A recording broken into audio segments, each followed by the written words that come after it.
Guys, I want to welcome you back to the show. This is the NLP, the Next Level Pod. And today on the NLP, we're going to talk about the 76ers trading Ben Simmons, Andre Drummond, and Seth Curry and a draft pick to the Brooklyn Nets for James Harden. Now, there's a lot of people that got a lot of opinions on this particular trade. I may as well give my opinion as well because I normally don't give Sam Mitchell credit. I give Charles Barkley a lot of credit. Charles Barkley says straightforward what he thinks, and a lot of times I agree with what he says. Whether you think he's a shock jock or he just says stuff for kicks and ratings and reviews, I disagree, but that's your point. But I normally don't give Sam Mitchell credit. But those two seem to be two of the smarter analysts on this topic. Everybody else is just sitting there talking. They're just glorifying James Harden and, oh, James Harden, Joel Embiid. And if you take Shaq's words, I believe Shaq said that, well, you weren't getting anything out of Ben Simmons, and now you're adding 22, 25 points per game, plus the assists, plus all the other stuff. You get a point guard. And I get all that. James Harden can give you 50 a night, and Embiid can give you 40, 50 a night. I get all that. However, I think Shaq was just more disgusted with Ben Simmons, the man, and not looking at the actual trade itself. I'm definitely not trying to go after Shaq. I'm too smart for that. But the point is, if we just analyze this trade and you break it down, and some of the stuff that I'm seeing, I'm not sure I want James Harden rubbing off on some of my other guys. And I like James Harden until they start comparing him to Jordan. I'm like, okay, no. I don't think I want James Harden rubbing off on some of my other guys. I don't like the work ethic. I don't like the lack of dedication to his craft. I feel like summertime, like you might get fat James Harden, you might get skinny James Harden. You never know what you're going to get coming to training camp. You never know if he's going to stay there. He seems like a very temperamental guy, in my opinion. So I'm looking at some of these articles today, and they're just analyzing the trade and when they think he's going to play. And, they're showing him having warm-up sessions with Tyrese Maxey. And I just want to talk about what you gave up before we get to the Brooklyn side of the thing. I mean, you gave up Seth Curry, who's won you a couple ball games, who's kept you in a lot of ball games. He can flat out shoot the ball. He's shooting over 40%, right at 40% from three. And, I mean, he's consistent. Is he maxed out? Yeah, he's probably maxed out. But the point is, he's consistent, all right? Embiid, MVP level right now. He's blossoming. He's playing the best basketball he's ever played. Some of you guys think he's in shape. Some of you guys think it's because Ben Simmons isn't there in the way. I don't know. But the point, he's in shape. The problem you have is you gave up your backup center, Andre Drummond. You gave up your best shooter in Seth Curry. And now you got to rely on Tobias Harris to be a real number 3 threat. I just don't believe in the guy anymore like I did when they had Jimmy Butler when he was a number 4 guy, right? I don't believe in him to be your number 3. They did a really good job of keeping Thibault, because had they got rid of Thibault, good God. So they did a good job there. But you did give up a 2022 pick. So I don't see what you guys are saying Philly won this trade, because even if Harden and Embiid score 70, 75 together, you still got to score 40 more points to win a game. None of them play defense except Embiid, so you got to score Thibault. You got to score 40 more points to win a game. Where are they coming from? That's all I'm saying. Where are they coming from? And when Embiid is out, who's playing center? What y'all going to do, hit the buyout market? So to me, if you flip the coin now, and this is all predicated on if Ben Simmons shows up and wants the ball, if he wants to fit in, if he really wants to be a ball player. If he doesn't, you know what? He's done.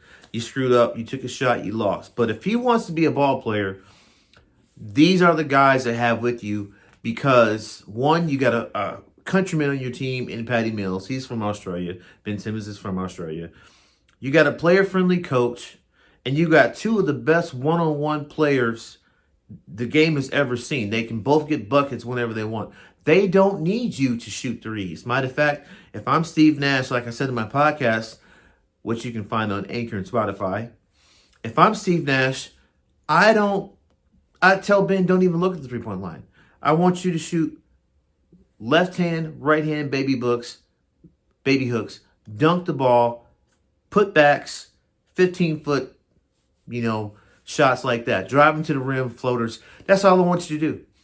And if you don't do those things, I'm taking you out. And Ben, you're capable of shooting 70% from the line.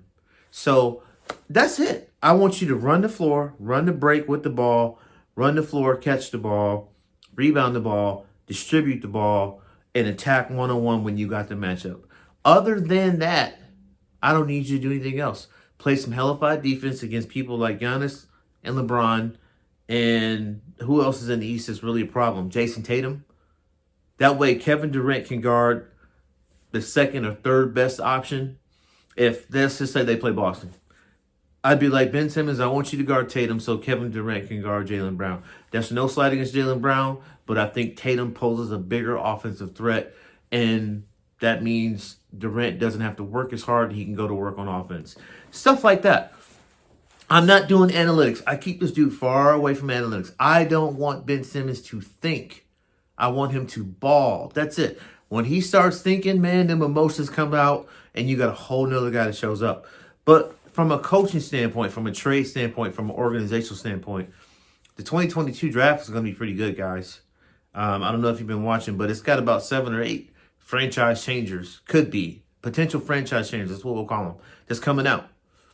Not only that, your lineup has so much versatility to it now to where you can go small and play Ben Simmons, Blake Griffin at the 4-5, KD, and they're still 6'9", 6'10", and 7 foot. See, it's not like you're losing height, but you got 3 small forwards in there really playing power forward, center, small forward. And then throw in Maxey, throw in Kyrie, and Powell. We good. All right? You could put Nick Claxton next to Ben Simmons and leave KD there to 3 with Kyrie and Patty Mills. You could do something like that. You have so much versatility. You could play huge. You could put KD, Andre Drummond, LaMarcus Aldridge, and Ben Simmons in there with Kyrie and just run people off the floor. Just throw it down low, dunk, throw it down low, baby hook. That's what LA did to beat Miami. You could just go massive. So you've got a lot of options when you add a guy like that to 6'10" that can guard literally 1 through 5 and can also distribute the ball on the other end. He's a bigger, more athletic version of Draymond Green. Draymond probably is a better shooter, but the point is he can do everything Draymond can do. They play very similar. So if you get him and just stay in attack mode, but the point is your attack. This is what I said on my podcast. I said if we could get Ben Simmons, if I'm the coach and I'm looking him in his eye, and I'd be like, your number is 25 to 30.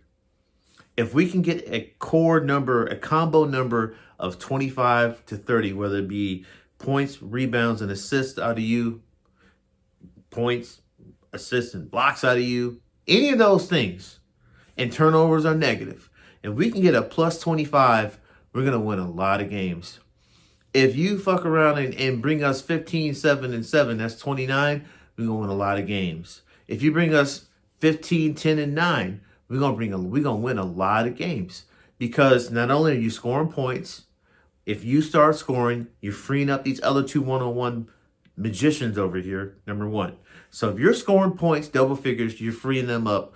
You should be getting one-on-one looks. You should be taking advantage of your matchups. If you're scoring from the areas that we asked you to score at 15 feet in, you're closer to the basket. You're going to get more rebounds, more second chance shots. So we got shooters on both sides of the floor now. You like to pass the ball, so if you're getting assists, again, we're getting more second shots. It's a win-win-win. I like what Brooklyn did far more than I like what Philly did, and I don't think Philly is in that top echelon team now where they can compete with Miami, Milwaukee, or Brooklyn. I don't. I think Brooklyn was not that team because you had one guy that didn't want to be there. He was half-hearted. We just find out now that he's not even talking to KD. KD's hurt. Kyrie's playing at home or no home games. So Brooklyn was a mess. That's why they're in the 8th spot. Watch how quickly they rise up the ranks after the All-Star break.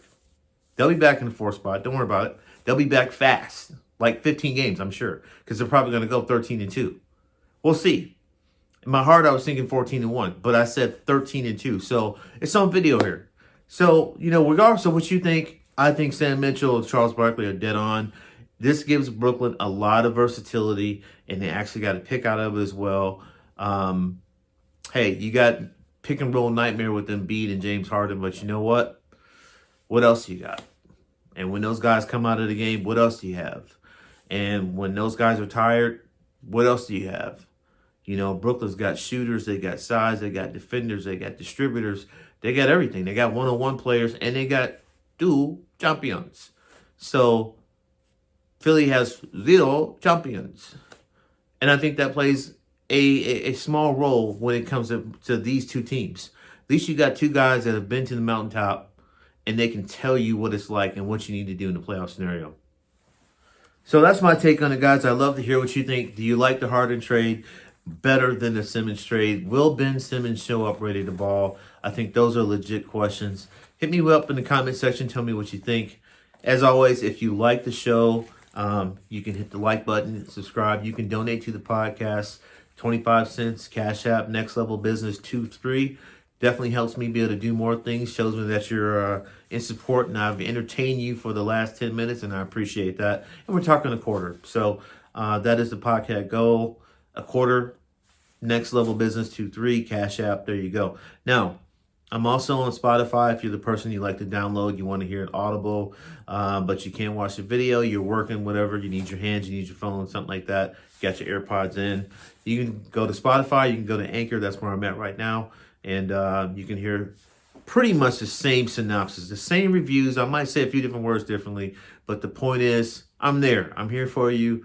I enjoy talking NBA. I enjoy talking about sports. We need to get some current events going, but, you know, right now sports is what's happening, so that's what we're going to talk about. I'm looking forward to this buyout market coming up. That will be in my thoughts very soon, because I'm sure it's coming, and I'm sure the Lakers will be extremely active, or, you know, they'll be covered, that's for sure. Or every media talking head will be like, LeBron James, LeBron James. So if you want to talk about that, you know what? You know where to find me. You know what to do.